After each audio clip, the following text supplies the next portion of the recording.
Congratulations on your purchase of the indexing system.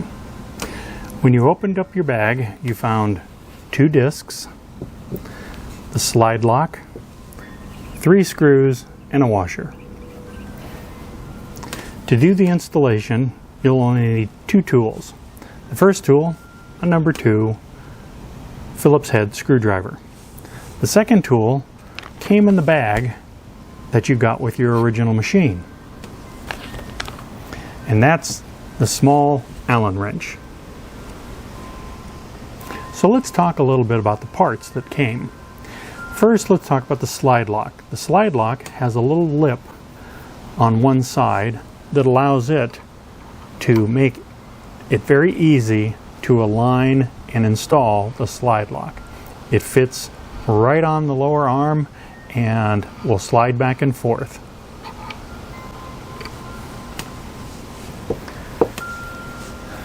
The other parts of concern are the 2 discs. You got 2 discs because one is based on 90 degrees, so if your artwork were going to be done in quarters around the circumference of your gourd, you would want to use the black disc. If your artwork were based on thirds or any combination of a third, you would want to use the red disc because it is based on a 15-degree minimum angle. You'll also notice that there's a lot more holes around the edge of the red disc than there are with the black disc. Again, based on quarters, based on thirds. So let's start with some installation. We're going to install the slide lock first. That's quite simple. I'm going to move this here, and then I'm going to rotate this up so you can see the base. First thing I'm going to do is I'm going to take the washer and I'm going to put it over the top of the large screw. I'm going to take the slide lock and put it over the lower arm. And what I'm looking to do is I want to align that hole with threads with this hole. You can do it blind or you can actually look under there, but put the bolt in the lower hole,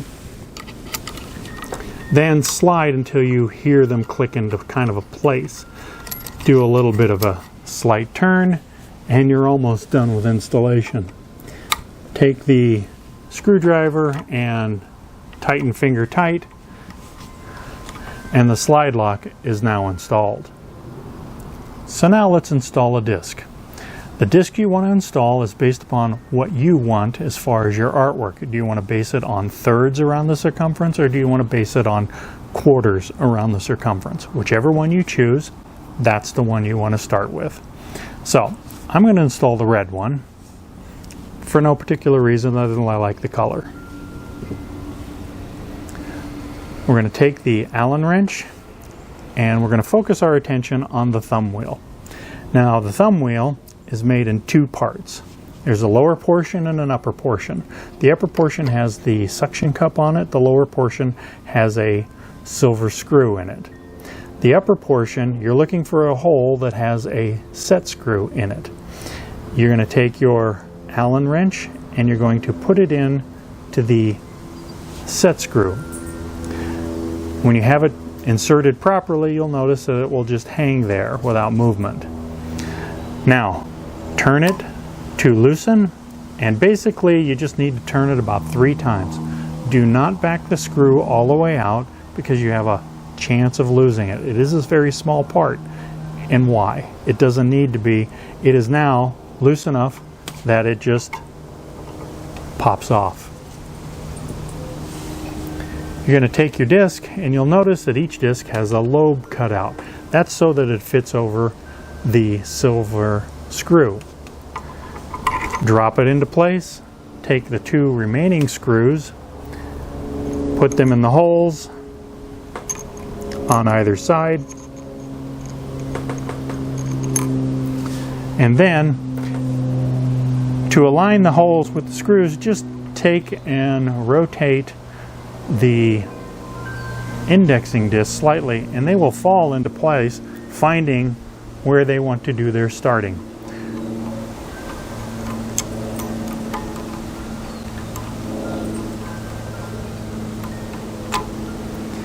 do a final snugging, take the suction cup upper half, put it into position, and tighten the set screw. And you're done. Obviously, to use your indexing plate is going to be based on your artwork. So this is based on thirds now because of the disc I chose, but all you need to do to lock it is to push the pin in, and this will not turn. When you want to turn it, pull it out and rotate it. When you pull it out, you'll notice that it has two places where it likes to stop. The second stop is intended to be where it turns freely. The first stop is used to lock it in place, but most people will just push it all the way home. And that's fine. It's locked into place in either position, either there or there. Again, to allow it to turn, pull it out to the second stop position and turn it. You can pull the pin out, but you don't need to. It only needs to go to that position to allow it to rotate freely. If you were to pull it out, it will come completely out, and you could lose it. You don't want to do that. Just leave it in the machine and use the second stop point when you're done freezing or stopping it from turning. I hope you really enjoy using your indexing system. Thanks for watching.